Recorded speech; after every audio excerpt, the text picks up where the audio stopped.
Great news, we're all unemployed, but Nancy Pelosi has a pot bill for us. I just can't. What's with her? The question is, what would be Nancy Pelosi's pot name? If there's a line of pot named after your favorite congressional leaders, what would it be called? Temple Plume, Mitch Itch, Minution Chushin, and Cudlow's Corner.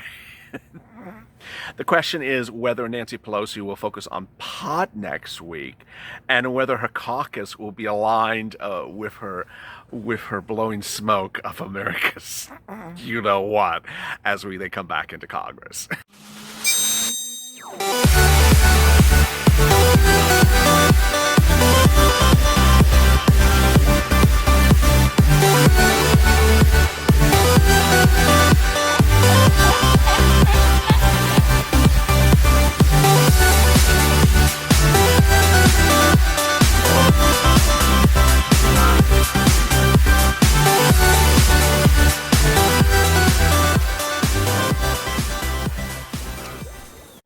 Hey, good afternoon, everybody. I mean, Nancy Pelosi's doing a pot bill next week, and this is afternoon's LALATE, and oh, and she's also calling your $1,200 stimulus checks a rich date. Boy, every day at 3:30 Pacific Standard Time, I'm surprised, as you are, with checks. Then we go to hazard pay, then FPUC, and then finally rent. Part of our 3.5-hour programming block on every day on LLA that we try to figure out what the hell's going on with her. But ironically, some viewers said, maybe it's good news she's doing a pot bill. She'll probably relax her damn ass off and finally give us some stimulus checks.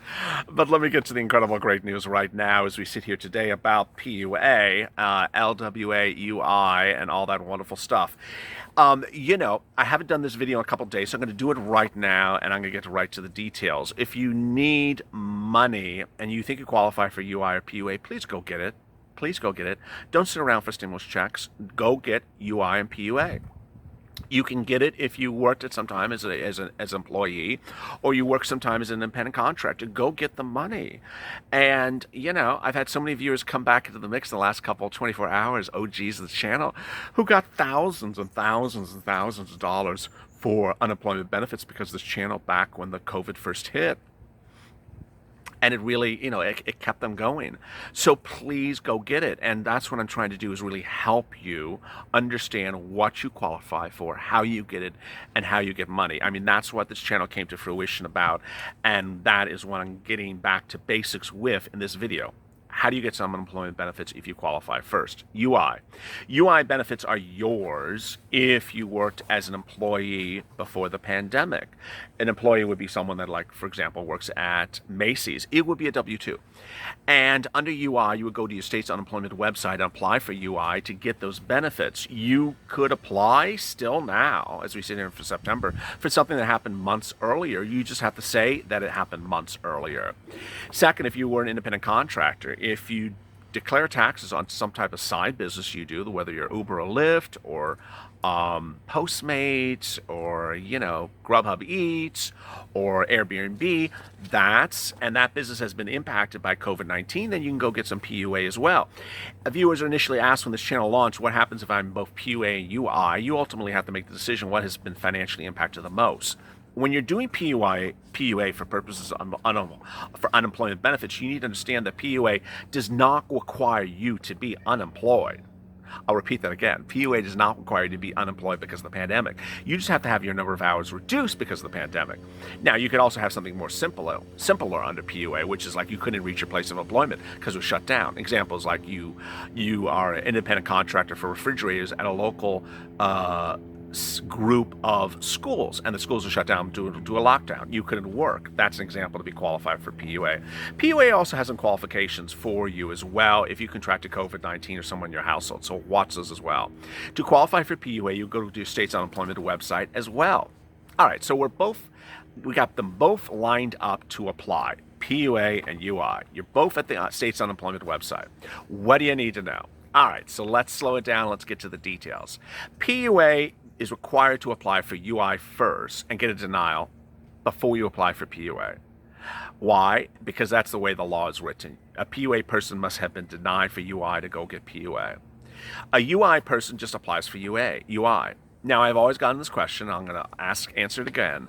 Can a UI person who's approved for UI eventually jump to PUA? No. Can a person who's on PUA eventually jump to PUI? No. You're on one, and that's it. All right, so you're in your state's website. You've gone in and you started the application process. The single most important thing you need to know when you're doing a UI or PUA application is the date of impact. This is the date at which everything triggers.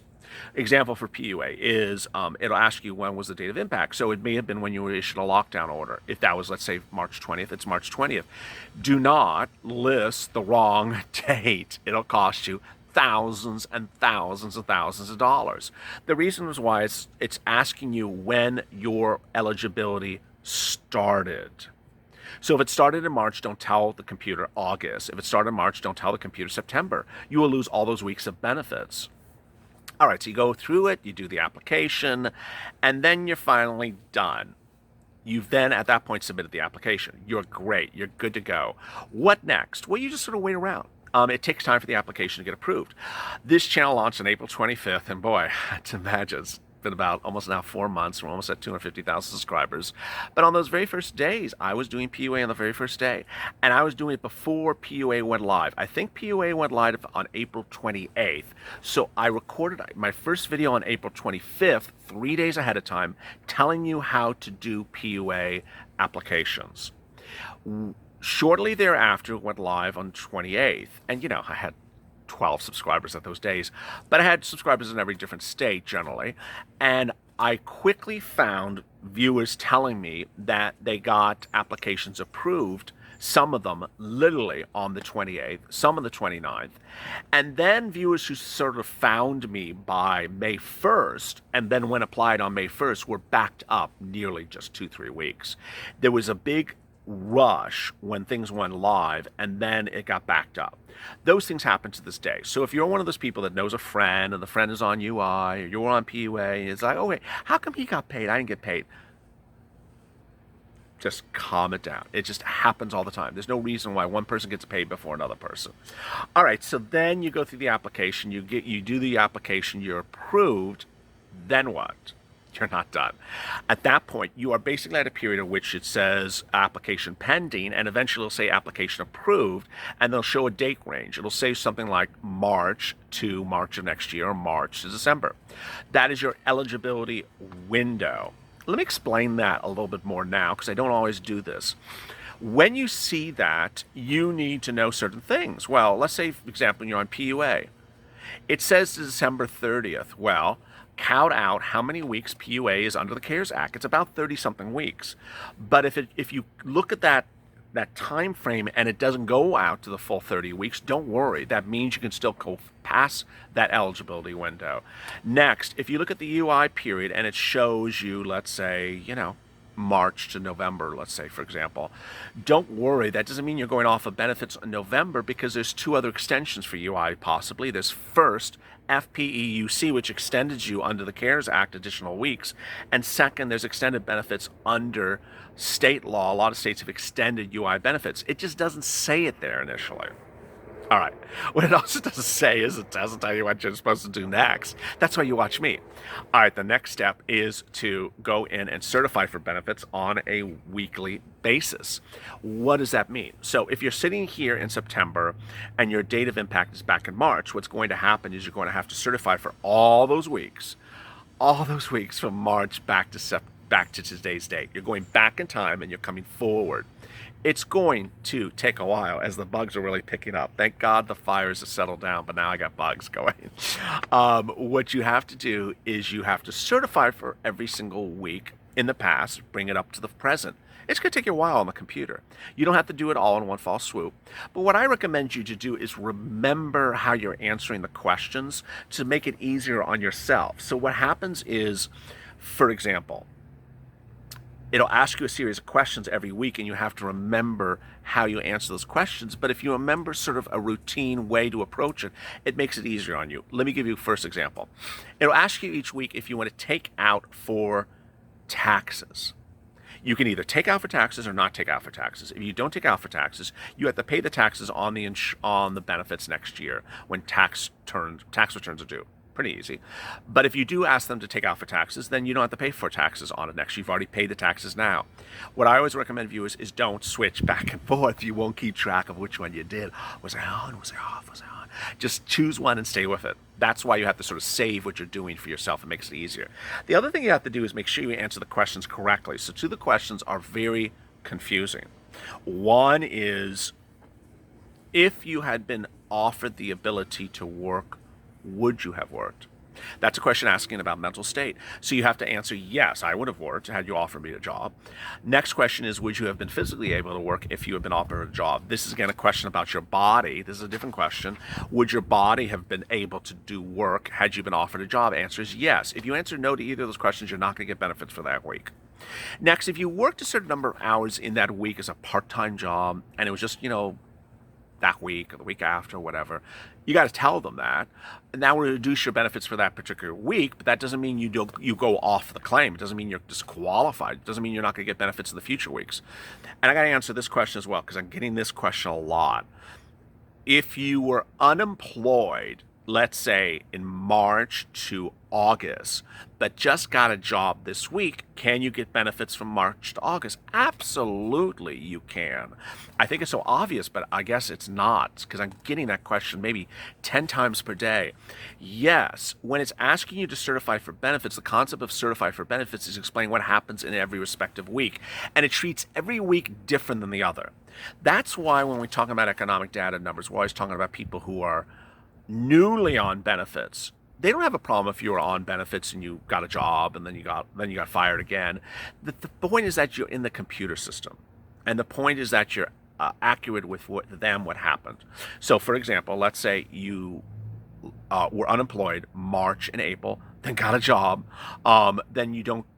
then you can't claim benefits when you got a job going for those weeks going forward. And let's say you got fired again. Okay, sorry, it's just a tough year. Then you go back on unemployment benefits. That's how it works. Very, very straightforward and simple. All right, so as you certify for the benefits and you go through all the respective weeks and you're done, then next what's going to happen? Well, you go into your tab, and then one of the tabs says in the website, each respective week, week 1, week 2, it'll list the date of the week, and it'll show whether you've been paid or processing. If it shows processing, great. It means it's pending. That's good news. If it shows paid, then that means it means it's about to hit your account. If it shows declined, it means you did something wrong. If it says ineligible, it means you were declined. Verbs or adjectives that are other than processing or paid are ones that you should be worried about, because it means something went wrong. And if it did, you need to call your local state office about it. Next, the money. So how soon do you see the money? Well, the money would generally route you within about a week to 2 weeks after it says paid in your portal. And the $600 from the federal government from the CARES Act from March all the way up to July would come either together or separately. It just depends on the state. But for purposes of LWA, the situation is a little bit more confusing. As we sit here today, FEMA now indicates that today is the last week for states to apply for additional $300 per week, and nearly every state, and plus Guam and Washington, D.C., have applied and been approved for the money. South Dakota is the only state that has declined to apply, while Nevada has applied and awaiting approval. Oh, okay, so this is a new twist. So 50-something, wow, nearly every state has applied for FPUC, for LWA benefits. But what we now know is that they're paying 6 weeks. So regardless of whether states or territories are in the process to receive or distribute the FEMA funding, FEMA will fund 6 weeks and $300 supplements, unemployment benefits to every state and territory it has applied for assistance by September 10th. Nebraska, for example, was approved September 9th and will start beginning to get the 6 payments of the extra $300. FEMA says that to date it has distributed $30 billion of the $44 billion available to 47 states, Guam, and Washington, D.C. So this is really great news. As you sit here today, what you have to understand with LWA is for that period from late July up to the present. Some viewers have asked me to remind you, and I got to do this as well, that you don't qualify for LWA if you didn't make that $100 threshold. It's a way that LWA is written on the executive order. I don't like it. It's out there, and that's the way it's written. So does that mean you're never going to get paid a supplement for those weeks going forward? Well, at the moment, our hope for enhanced unemployment benefits going forward or other enhanced unemployment benefits is by executive order. I've been detailing this channel exclusively for the last few days that there is that money out there. The president can do it. The question is when and how. I don't see FPUC 2.0 happening. It's in the HEROES Act. I don't see that happening anytime soon. It could change at any moment. But the situation as we sit here today is that if you're waiting for enhanced unemployment benefits past that 6 week of LWA, or for any week since you don't qualify above the $100 threshold, then you really have to hope and stay here with me here as we hope the president does it by executive order. He can, and he has the money. If there was a day to like and subscribe to this channel, it's today. Go to the front of this channel and hit the subscribe button. Also drop your comments below. I may answer them in tomorrow's recording. And then hit the like button so that this video appears higher in the rankings with other videos, compared to other videos that just tell you, Carmen Sandiego is looking for your FEMA money, and she can't find the 7th week. So it's with that. Always stay focused, always stay motivated, always stay positive. Coming up next is rent. Tune in for that because I have big, interesting details coming right up next. And have a great afternoon. As always, stay with LA for more.